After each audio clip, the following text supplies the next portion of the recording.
मिमी ने पकड़ा अर्शी को कनिका के साथ रंगे हाथों।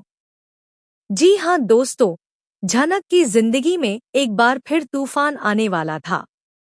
लेकिन इस बार कोई और नहीं, बल्कि मिमी खुद उस तूफान को रोकने के लिए तैयार हो चुकी थी।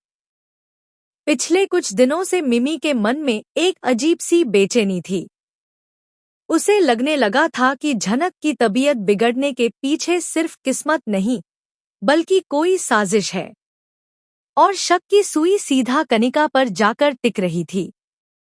कनिका का व्यवहार कुछ ज्यादा ही अजीब था। वह झनक से नजरें चुराती, बातों को घुमा देती और किसी न किसी बहाने से गांव से बाहर जाने लगी थी।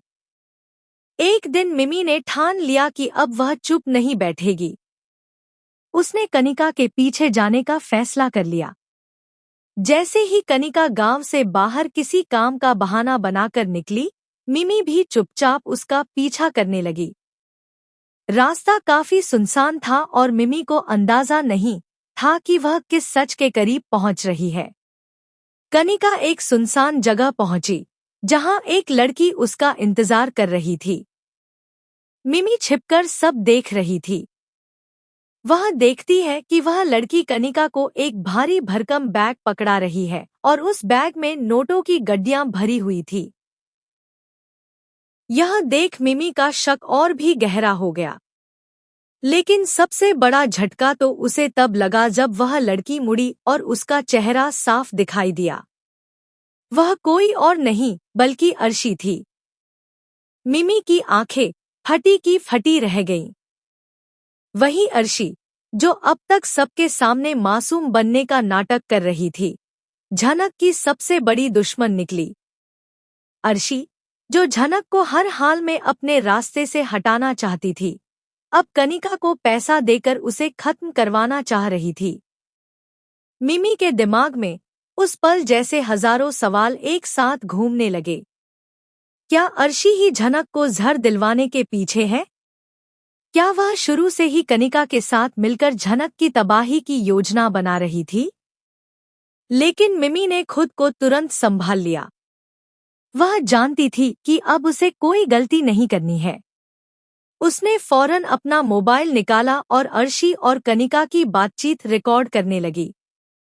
उस रिकॉर्डिंग में अर्शी साफ साफ कनिका से कहती है कि इस बार झनक को हमेशा के लिए रास्ते से हटा दो और किसी को शक भी नहीं होना चाहिए।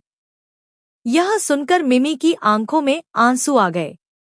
नफरत की भी एक हद होती है, लेकिन अर्शी तो उस हद को कब का पार कर चुकी थी। मिमी समझ चुकी थी कि अब सिर्फ एक ही रास्ता है, सच को सबके सामने लाना। लेकिन उसे यह भी पता था कि बिना सबूत और सही समय के कुछ भी करना उल्टा पड़ सकता है। इसलिए वह चुपचाप गांव लौट आती है और सबसे पहले अनिरुद्ध को फोन करके गांव बुलाती है। मिमी चाहती थी कि जब अर्शी का पर्दाफाश हो तो अनिरुद्ध खुद सामने हो और सच्चाई अपनी आंखों से देखे और सुने। उधर अर्शी को भनक लग जाती है कि अनिरुद्ध गांव जा रहा है। वह घबरा जाती है और अनिरुद्ध को रोकने की कोशिश करती है। वह हर मुमकिन कोशिश करती है, बहाने बनाती है, ड्रामा करती है, यहाँ तक कि झूठी तबीयत खराब होने का नाटक भी करती है। लेकिन अनिरुद्ध नहीं रुकता। इस बीच मिमी अर्शी के हर कदम पर नजर रख रही होती है। वह चाहती थी कि अर्शी को उसकी सजा जरूर मिले, लेकिन झनक की जान को अब और खतरे में नहीं डालना चाहती थी। इसलिए वह इंतजार करती है, सही वक्त और सही जगह का। मिमी जानती थी कि अर्शी और कनिका की सच्चाई को उजागर करने के लिए सिर्फ रिकॉर्डिंग ही काफी नहीं होगी।